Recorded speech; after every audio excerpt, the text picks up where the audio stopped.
राम राम दोस्तों, मैं राकेश कोचर आप सभी का फिर से हार्दिक अभिनंदन करता हूं। आज के इस वीडियो लेक्चर में हम जो टॉपिक पढ़ने जा रहे हैं वो है बेल्ट ड्राइव। हिंदी में कहें तो हम उसे पट्टा चालन कह सकते हैं। अब बेल्ट ड्राइव क्या होती है, कितने प्रकार की होती है, कौन कौन सी टर्म्स है जो हमें बेल्ट ड्राइव पढ़ने के लिए पहले सीख लेनी चाहिए, जान लेनी चाहिए, उनके बारे में हम इस वीडियो में पढ़ेंगे। तो आइए शुरू करते हैं हमारा आज का टॉपिक अर्थात बेल्ट ड्राइव। अब हमारा आज का टॉपिक क्या है? Belt drive. ठीक है। अब बेल्ट ड्राइव क्या होती है साहब? पट्टा चालन। पट्टा चालन कुछ नहीं होता। आपने सबने अपन गेहूं पिसाने जाते हैं, आटा की चक्की देखी है? बिल्कुल देखी होगी। वो क्या होता है, देखा इधर इंजन लगा हुआ होगा आपका या मोटर लगी हुई होगी और यहाँ से वो चक्की घुमा रहा होगा। ये जो पट्टा जाता है ना, बस इस पट्टे को ही बेल्ट बोला जाता है। ठीक है। किसी ने आपने आटा चक्की पे देखा होगा, किसी ने कुएं से जब वो पानी निकाला जाता है तो इंजन से जब चलाया जाता है तो ये पुली घुमाई जाती है, वहाँ पे देखा होगा, या कहीं पर भी देखा होगा आपने, मशीनरी में देखा होगा। तो यही बेल्ट ड्राइव है, इसे ही हम पढ़ने जाएंगे। अब सबसे पहली बात आती है कि इस बेल्ट ड्राइव का उपयोग क्यों किया जाता है। तो पहली बात कि क्यों किया जाता है, तो इसका यूज़ क्यों किया जाता है? पावर ट्रांसमिशन में।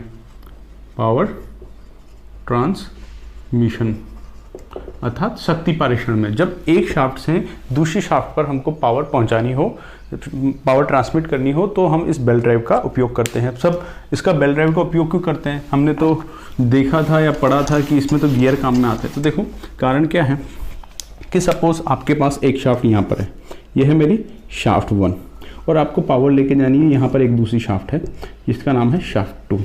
तो जब ये दोनों शाफ्ट दूरी पर होती हैं, अब दूरी पर होती है, अब मैंने ये देखा था कि यहाँ पे एक शाफ्ट है और यहाँ पे दूसरी शाफ्ट पे पावर ले जाना है, तो मैं बीच में कोई गियर लगा देता था।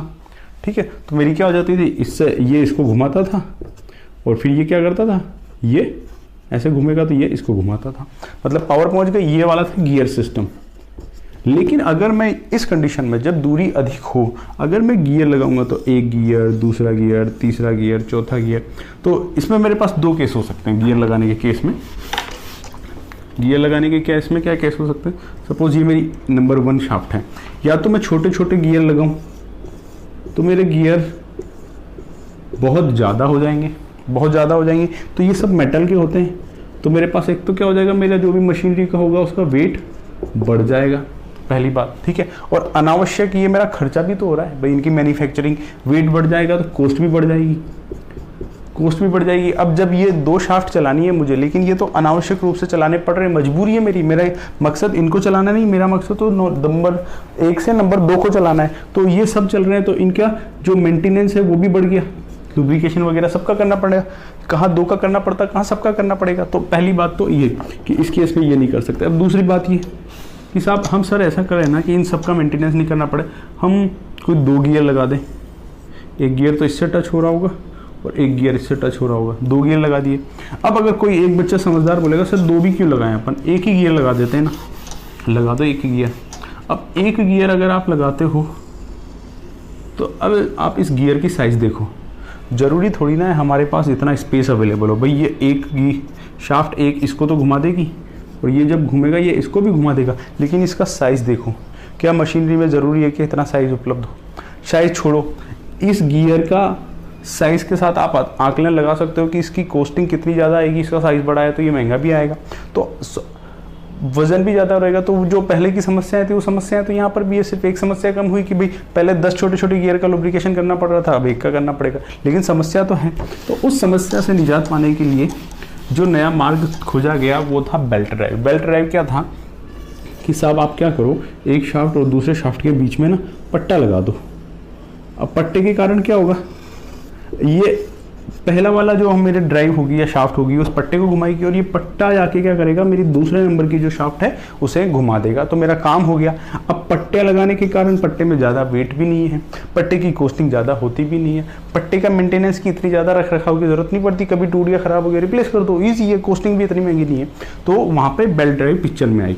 अब दूसरी बात ये तो आ गई साहब कि बेल्ट ड्राइव हम काम में कहाँ पर लेते हैं, जहाँ पे क्या हमारे पास क्या कंस्ट्रेंट होता है कि शाफ्ट मेरी दूर हो और मेरे को पावर ट्रांसमिशन की बात कर रहे थे, तो पावर ट्रांसमिशन में ही कर लेते साथ।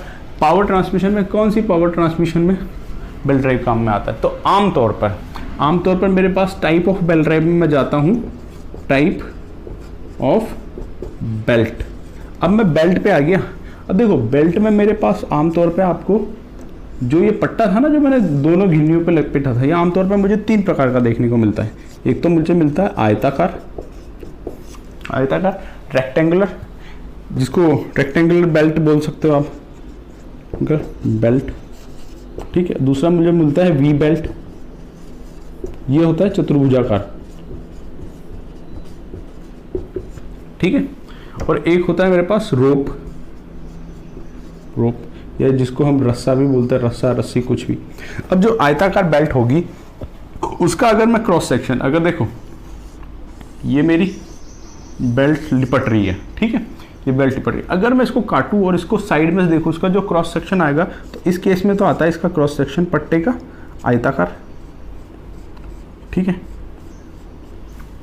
और इस केस में आता है इसका वी बेल्ट है ना, तो पहले तो आप इसका एक वी बनाओ, बना लिया सर, वी बना लिया, अब क्या करें, वी बना लिया तो आप अब पूरा वी तो नहीं आएगा काम में, इसका एक कट सेक्शन आता है, इस प्रकार का क्रॉस सेक्शनल एरिया आता है किसमें, हमारे वी बेल्ट में। तो देखो तो एक तरीके से चतुर्भुज ही बन रहा है, ये तो वी बनता है लेकिन बेल्ट तो मेरी इतनी ही होती है, ठीक है। आगे भी पढ़ेंगे, इस एंगल का भी रोल होता है, इस एंगल को आप 2 अल्फा मान लो, क्या रोल होता है वो हम आगे पढ़ेंगे जब इस चैप्टर में धीरे धीरे आगे बढ़ते जाएंगे। और जो रोप, रस्सी, इस प्रकार की बेल्ट यूज की जाती है, उसका सर्कुलर सेक्शन आएगा, क्रॉस सेक्शन जो होगा वो कैसा आएगा, सर्कल आएगा, ठीक है। तो हमने देख लिया। अब बात करते हैं कि जब पुली पर चलेगी, सब यहाँ पे चलेगी, तो कौन से वाली सरफेस इनकी कांटेक्ट में रहेगी। तो रेक्टेंगुलर बेल्ट में, आयताकार में, तो जो नीचे की सरफेस है ना, सिर्फ ये सरफेस एरिया कांटेक्ट में रहेगा। वी बेल्ट में जो मेरे ग्रूव्स होते हैं वो इस प्रकार के होते हैं पुली फंसाने के लिए, तो मेरा ये वाला एरिया कांटेक्ट में रहेगा, मतलब ऊपर की भुजा छोड़ दो तो शेष तीनों भुजाएं मेरी कांटेक्ट में रहेंगी। और सर्कुलर सेक्शन में भी मेरे क्या होता है, थोड़ा सा ग्रूव ऐसे बने हो सकता है, तो मेरे क्या है, ये वाला तकरीबन आधा सर्कल मेरे क्या रहेगा, कांटेक्ट में रहेगा पुली के साथ, ठीक है। तो हम देख सकते हैं कि रेक्टेंगल में तो केवल एक भुजा कितनी में से, 4 में से संपर्क बना रही थी, लेकिन आयताकार में या वी बेल्ट, चतुर्भुजाकार में या वी बेल्ट में 3 भुजाएं 4 में से क्या बना रही हैं, कांटेक्ट बना रही है। मतलब इसमें संपर्क का क्षेत्रफल ज्यादा है, कांटेक्ट एरिया ज्यादा है। तो कांटेक्ट एरिया ज्यादा है तो इसका इंपैक्ट आएगा कहां पर, कि जहां पर मॉडरेट या लाइट, मतलब कम पावर ट्रांसमिट करने की जरूरत हो, या मध्यम मान तक, लाइट से मॉडरेट तक आपको पावर ट्रांसमिशन की जरूरत हो, तो आप फ्लैट बेल्ट काम में ले लें, आयताकार बेल्ट काम में ले लें, रेक्टेंगुलर बेल्ट बोल सकते हो आप इसको, फ्लैट बेल्ट भी इसे ही बोलते हैं, ठीक है ना। वहां पर आप ये काम में ले सकते हो। और जहां आपको पावर ट्रांसमिशन मॉडरेट से अधिक या थोड़ी ज्यादा पावर ट्रांसमिशन की जरूरत है, वहां आप इसको काम में लो। अब इसका कारण क्या है, क्योंकि इसका कॉन्टैक्ट सरफेस एरिया या कॉन्टैक्ट एरिया सरफेस एरिया, मतलब हाँ, कॉन्टैक्ट सरफेस एरिया इसका ज्यादा है, इसके कारण इस पर फ्रिक्शन ज्यादा आता है। फ्रिक्शन ज्यादा आने के कारण ये ज्यादा पावर ट्रांसमिट कर पाता है। आगे समझेंगे इन बातों को। फिलहाल हमने टाइप बेल्ट ड्राइव क्या होती है, ठीक है ना, और क्यों काम में ली जाती है, और उसके अतिरिक्त इस पे बेल्ट के क्या क्या प्रकार होते हैं वो हम देख चुके हैं। अब हम देखते हैं बेल्ट ड्राइव के बारे में कुछ और जानकारी।